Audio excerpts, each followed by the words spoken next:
Hey guys, it's Courtney and I am back with another video for Scrapping for Less. Today I'm going to be using a Merry Little Christmas stamp set by Avery, Elle, and we're going to be creating 4 tags today. So I have my tags all die cut and ready to go, and we're going to be starting with a little bit of ink blending. So I'm going to do these tags pretty much all the same way. So I'm just going to show you one here. I'm taking a piece of Eclipse masking paper and I'm just going to be cutting a curve for where my snow is going to be, and I'll place that down on the bottom part of my little tag there, and we'll move on to the ink blending. I'm using regular distress inks, and I'm starting off with Salty Ocean, starting my way from the top, working my way down to the bottom, and then I'll move on to my Blueprint Sketch, start from the top and work my way down to maybe about halfway down to that mask. Then I will move on to Chipped Sapphire, and I'll just be adding that just pretty much to the top of my tag there. Then I'll go back to my Blueprint Sketch, blend that Chipped Sapphire out, and then end up with my Salty Ocean again, just for the bottom where my mask is. Once the ink blending was done, I took a paintbrush and some clean water and just splattered that a little bit around, dabbed that up with a paper towel, and I did set these aside to dry while I do my coloring.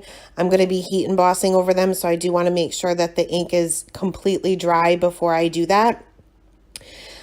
I did have to change over my masks just because it got a little bit wet because of the ink and the water. So I did 2 with one mask, and I ended up cutting another for the other ones just because I didn't want to take any chances of it bleeding. So like I said, once that was done, I went ahead and put all of those aside, and we'll move on to the stamping. There's a ton of cute little images in the stamp set. So I have a piece of Nina Solar White 80-pound cardstock here, and I'm just going to be stamping out almost all of the images within the stamp set. These are going to be 4 separate tags, and they're all going to have a different little character on them. These little mice will both go on the same tag. Then you have the little penguin there, the bear, and the reindeer. Once they were stamped out, we'll move on to the Copic coloring, and I'm going to not show you all of the coloring, and I'm going to speed it up quite a bit, just mainly so that you can see the color combinations that I've used. And we'll start with the little critters themselves, starting off with this little penguin here. I'm going to mainly use a 3-color blend for the little critters. Going right in with my darkest color for this, which is the W7, blending that out with the W5 and then the W1. Usually with the grays, whether it be the warm grays, the cool grays, the toner grays, you can usually start with your darkest color and still be able to get a good blend.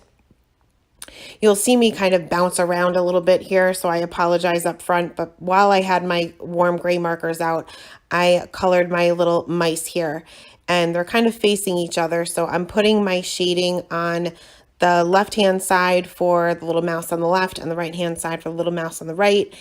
And I'm just basically using the same color combination and doing my shading the same way, starting off with that W7. I'm sorry, I started with the W5 here, went to my W3, and then to my W1. For the little white area on this little penguin's face, I did add a little bit of shading with my C3 and my C1. Even white images do have shadows. I took my R20 just to add a little bit of color to the cheeks of the little mice as well as the little penguin. And for his little beak, I didn't do any shading here. I just went in there with an orange or a YR marker. For my bear, I'm starting off with my lightest color, mapping out my darkest areas. My shadows for him will be underneath his little hat, where the Christmas tree is kind of laying over him, and underneath his little shirt and on the inside of his little legs. Then we'll go in with the darkest color and basically just go over those areas that we had mapped out. Moving on to the E15, and this is where I'll start my flicking. Typically with my darkest color, I don't really do all that much flicking, if at all. I usually just put a line down because these are the super dark areas, so you don't want to overwhelm your image with the dark, or else it's going to end up being a lot darker than you intended maybe. So I'll move on to the E13 here, and I'm going to extend that E15 out even further, and then finally going in with my E11 and blending the rest of that out. For his little nose or snout or whatever this is, I'm going to go in with some E30 markers just to make this a little bit different of a brown than the rest of his body. And these are also going to be the colors that I use for this little reindeer as well. So for the reindeer, I'm doing the same thing as I always do, starting off with my lightest color and mapping out my darkest areas. For this little guy, there will be shading on his legs that are kind of behind the other legs, underneath where his little scarf is hanging over him, and to the right side of his face, being he has his little head tilted that way, so that would naturally be darker. I'll go in with my darkest color. This is the E37, and pretty much go over those same areas that we had mapped out to begin with. Then moving on to an E33, and I'm extending those areas out a little bit further. Now for his legs, these are such a tiny area that you're really not going to have room for all 4 colors. So don't stress that. You don't have to put a highlight or even a shadow in every area within an image. My highlight here is just pretty much going to be on the left side of his face and where his little tail is. And my highlight color is an E30. Before that was an E31. I know my caps are a little bit off screen there.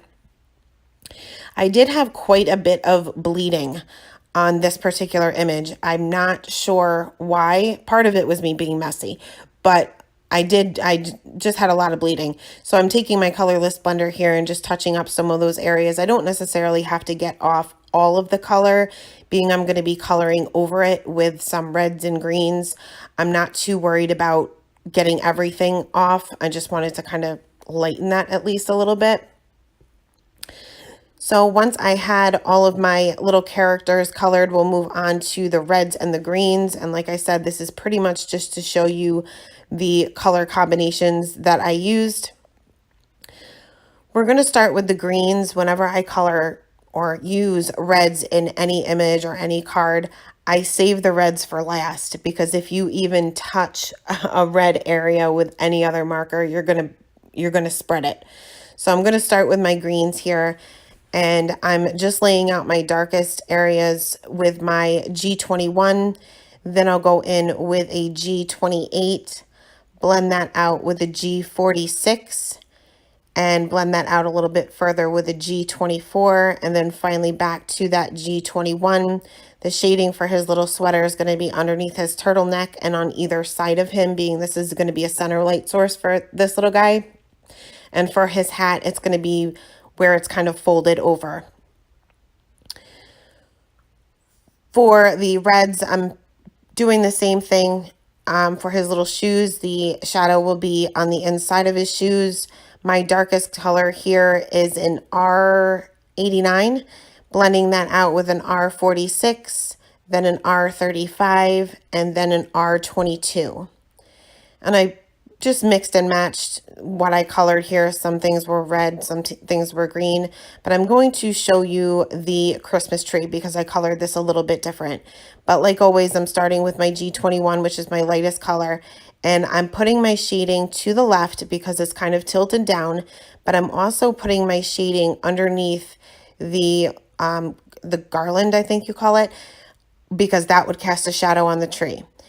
Then I'm going in with my G28 and going over those same areas again with just a line, then blending that out with the G46, then the G24, and then back to the G21. I tried my best to go around the ornaments the best I could, but I knew I was going to color these in anyway, so I wasn't too worried about it.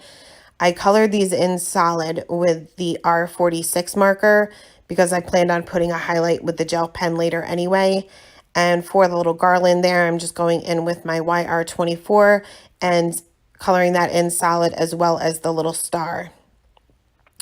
Once all of my coloring was done, I did go back in and add some shading to the white areas, mainly on the bases of their little hats and little balls on the ends of their hats. I don't know what you call those either, but I'm just using that C3 and the C1. Next, I'll go in with my gel pen, and I'm going to fix up some of these areas where I had all of this bleeding. Being I have a white background in this case, this will pretty much cover it up. I plan on fussy cutting these out anyway. And I did add a few little details and some highlights. I added some polka dots and stripes to the presents and just some highlights in random areas. Once that was done, I went ahead and fussy cut these, and I did leave a white edge around them as much as I could. And then we're going to take our little tags here, and we're going to use our anti-static tool because I wanted to heat emboss my sentiments. I laid out all my little characters to see where I wanted my sentiment, and the sentiment fits on 3 of them. The one with the bear, he's such a large image that it wasn't going to fit on top of him, and I didn't want to cut my stamp. You can, it doesn't hurt your stamp, it doesn't hurt the quality of it. I just don't do it. So I use my anti-static tool on the 3 that I'm going to white heat emboss. Stamped this out with my Versamark ink on all 3 in the same area. I'll sprinkle on some white embossing powder and go ahead and heat set those. For this other one where I couldn't necessarily fit my sentiment, I figured we're going to probably write on the back of any tags anyway, so I took my Versa Fine Onyx Black ink and just stamped my sentiment on the back of that particular tag. Next, I took some Scotch foam tape and popped up all of my little characters on their individual tags.